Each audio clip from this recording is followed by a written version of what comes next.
ಕಾಮಗಾರಿಗಾಗಿ ಪಾಯ ತೆಗೆಯುತ್ತಿದ್ದ ವೇಳೆ ಪುರಾತನ ಕಾಲದ ವಿಗ್ರಹ ಪತ್ತೆಯಾಗಿರುವುದು ಬೆಂಗಳೂರಿನಲ್ಲಿ ಬೆಳಕಿಗೆ ಬಂದಿದೆ.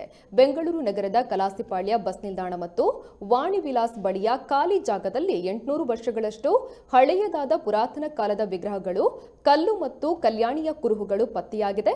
ಕಲಾಸಿಪಾಳ್ಯದ ಟಿಪ್ಪು ಕೋಟೆ ಬಳಿ 1500 ವರ್ಷಗಳ ಹಳೆಯದಾದ ಜಲಕಂಠೇಶ್ವರ ದೇವಾಲಯದ ಬಳಿ ಪಾಯ ತೆಗೆಯುವಾಗ ಈ ವಿಗ್ರಹಗಳು ಪತ್ತೆಯಾಗಿದೆ.